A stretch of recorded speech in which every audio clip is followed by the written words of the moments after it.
Хэрэглэгч та санхүүжилтийн хүсэлд илгээхдээ зээлийн хүсэлд бүртгүүлэх систем зэснээс нэвтрэх товчийг эсвэл имэйл хаягаар очсон линкээр буюу zeel.dbm.email хаягаар дамжин нэвтрэх хуудсанд очино.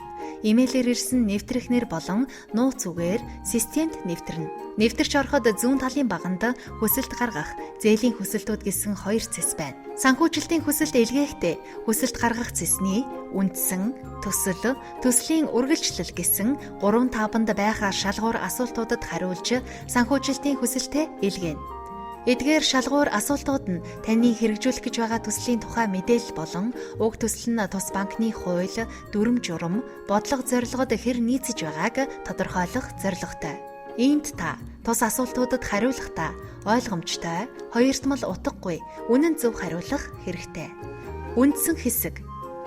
Үндсэн хэсэг нь таны төслийг санхүүжүүлэхэд шаардлагатай санхүүжилтийн хэмжээ, хугацаа, хүү, зээлийн салбарын мэдээллийг бөглүүлэх болно. Та доорх асуултуудыг бөглөөд үргэлжлүүлэх товчлуурыг даран цааш үргэлжлүүлнэ. Хадгалах уу гэсэн мэдээлэл гарч ирнэ. Окей дарж цааш үргэлжлүүлнэ. Төсөл хэсэг. Төсөл хэсэг нь таны зүгээс тухайн төслийг зайлшгүй санхүүжүүлэх шаардлагатайг илэрхийлэх асуултуудтай бөгөөд та эдгээр асуултанд үнэн зөв, оновчтой хариулах шаардлагатай. Та эдгээр асуултуудад хариулж дуусаад үргэлжлүүлэх товчийг дарж төсөл үргэлжлэл хэсэгт шилжинэ. Төсөл үргэлжлэл хэсэг. Төсөл үргэлжлэл хэсэг нь Монгол Улсын банкны хууль, дүрм журам, бодлогод нийцтэй эсхийг тодорхойлох асуултуудтай ба та тус асуултуудад үнэн зөв, оновчтой хариулах шаардлагатай. Та эдгээр асуултуудад хариулж дуусаад хадгалах товчийг дарж мэдээллээ хадгална. Та асуултуудын хариултаа сайтар нягтлж шалгаад илгээх товч дарахад мэдэгдэл бүхий цонх гарч ирнэ.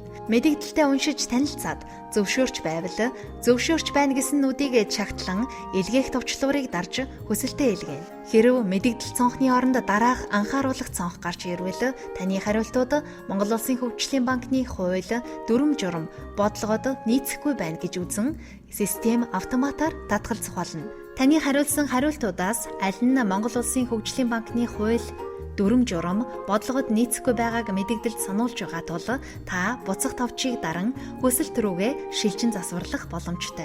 Хэрэглэгч та дээрх алхмуудын дараагаар зээлийн хүсэлтүүд зэс рүү орж хүсэлтийн жагсаалт хэсгээс өөрийн илгээсэн төслийн ямар төлөвт байгааг харах боломжтой.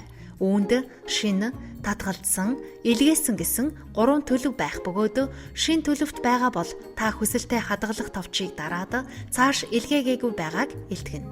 Харин татгалзсан авт төлөвт байвал таны хүсэлт Монгол Улсын хөгжлийн банкны хууль, дүрм, журам, бодлогод нийцээгүй тул систем автоматар татгалзныг илтгэнэ. Хэрэв илгээсэн төлөвт байвал таны хүсэлтийг Монгол Улсын хөгжлийн банкны мэргэжилтэн нягтлж шалгаад өргөдлийн жагсаалт хэсэгт шилжүүлэх юм. Өөрөөр хэлбэл энэ төлөвт шилжсэн хүсэлтийн судалгаа хийгдэж дараагийн шатанд шилжих юм.